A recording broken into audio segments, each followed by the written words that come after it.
Hola, ¿qué tal? Soy Marlene Solórzano, coordinadora del Departamento de Estudios Sociales del CONET. Es un gusto compartir con ustedes esta exposición. Hoy les hablaremos sobre el modelo agroexportador. Me acompaña el compañero Jonathan Soto. Bienvenidos. Vamos a conversar sobre el modelo agroexportador, sus principales características y las consecuencias. Este tema forma parte de los contenidos de 10º año y su objetivo es analizar las características de los modelos económicos implementados en América Latina en el siglo XX y sus implicaciones económicas, políticas y sociales. Para iniciar el tema, comprenderemos el concepto de modelo agroexportador y entonces lo entenderemos como el modelo económico basado en la producción-exportación de productos agrícolas y mineros, desarrollado aproximadamente entre los años de 1860 y 1930.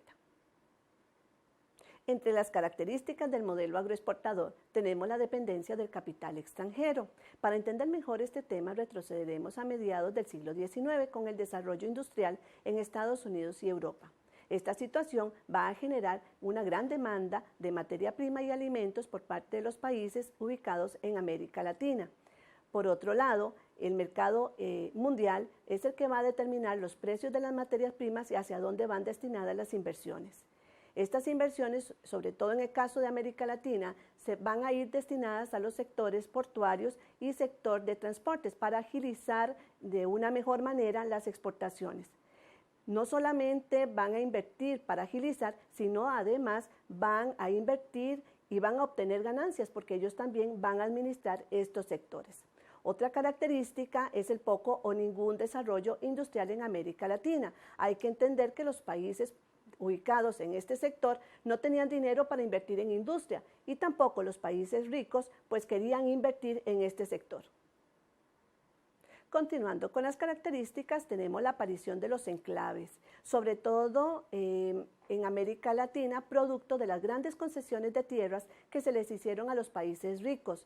Este tipo de estructura fue altamente desarrollada y productiva. Por otro lado, tenemos el desarrollo del monocultivo, entendiéndose este como la especialización de uno o pocos productos de las grandes extensiones de propiedades rurales que se encontraban en manos privadas, llamados latifundios. En otro punto, la ausencia de mercados internos unificados se convierte en otra característica. Como hemos mencionado anteriormente, es el mercado mundial el que fija los precios y decide el destino de las inversiones. Esto quiere decir entonces que los países ubicados en América Latina van a producir lo que el mercado mundial necesita y no lo que al país le conviene. Otra característica muy importante es la migración del campo a la ciudad, que se va a dar principalmente a los enclaves. Pero esto va a generar al mismo tiempo anillos de miseria alrededor de las grandes ciudades. Otros aspectos importantes son el aumento del valor de la tierra quedando en pocas manos, llamados latifundios.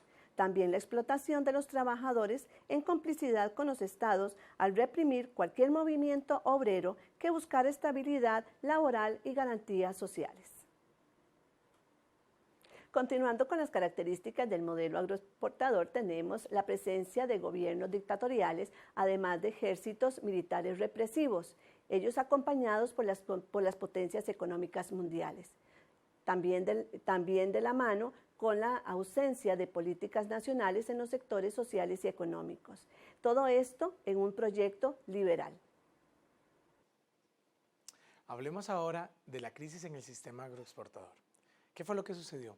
Recordemos que esos países de América Latina solamente vendían productos, materia prima que iba hacia Europa.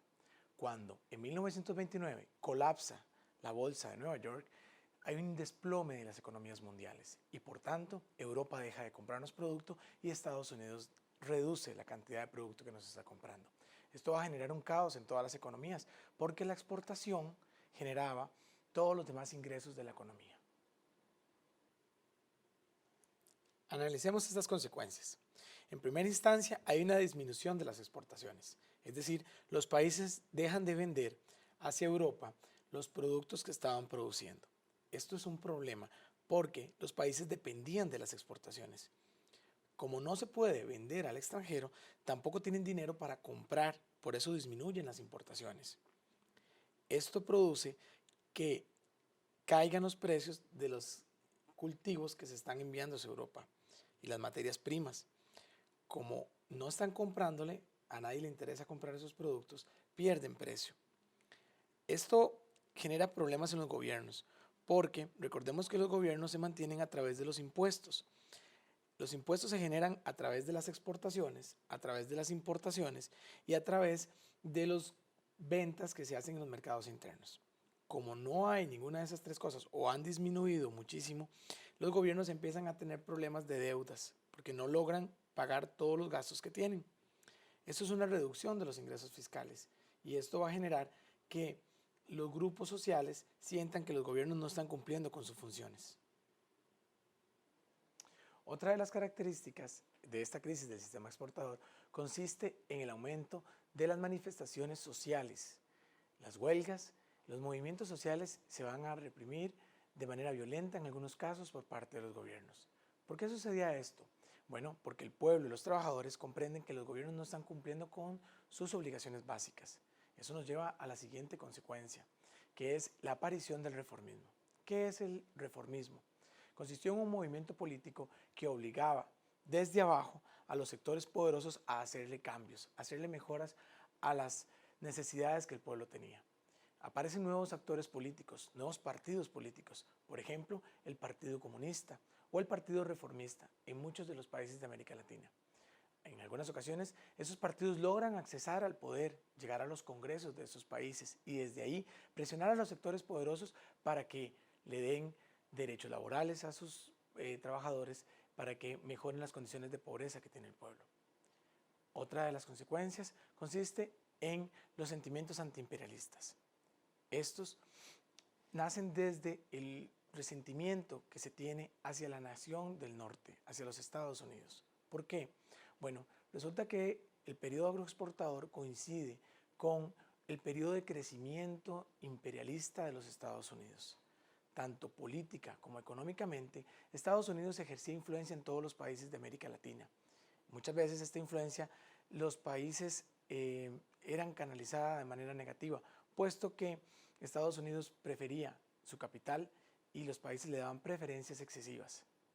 No faltó mucho tiempo para que las personas entendieran que Estados Unidos generaba una influencia negativa en sus propios países. Por último, pero no menos importante, una de las características más importantes es el aumento de la pobreza. El sistema económico agroexportador generaba una polarización, es decir, una sociedad muy pobre por una parte y una población muy rica que era muy poca por otro lado. Era una población pobre en aumento, sin acceso a recursos, sin derechos laborales y con amplios problemas de salud. Esto va a generar una gran presión en todo el sector social.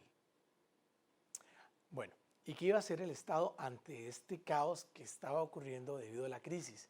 El Estado tuvo que plantear una estrategia y esa estrategia fue intervenir en la economía, algo que desde el punto de vista de los liberales era impensable. El Estado nunca debía participar en la economía, según los liberales, pues esta vez el Estado no solamente va a participar, sino que va a ser protagonista de la economía. Así, de esta manera, vamos a entender algunas de las acciones del Estado. Promovió el empleo público para que, entre más trabajadores habían, estos fueran a la economía a tratar de reactivarla. ¿En qué iban a trabajar estas personas? En carreteras, puentes, creación de hospitales, infraestructura. Bueno, de esta manera, también el Estado va a empezar a regular las relaciones sociales y las relaciones económicas. Va a dictar más legislación que trate de regular estas relaciones. Y por último, van a atender las necesidades de la población, van a escuchar a la población. Pero esto no fue gratuito, esto se debe también al reformismo que se estaba impulsando desde abajo. A manera de repaso, y ya para finalizar este tema, se le sugiere a usted, estudiante, caracterizar el modelo agroexportador, explicar las consecuencias del modelo para la región y analizar el impacto social que tuvo este modelo agroexportador para América Latina. Desde la coordinación del Departamento de Estudios Sociales, les damos el más sincero agradecimiento por compartir con nosotros esta exposición. Muchas gracias por acompañarnos. Recuerde que este es solo un complemento más de los elementos que usted tiene para su estudio.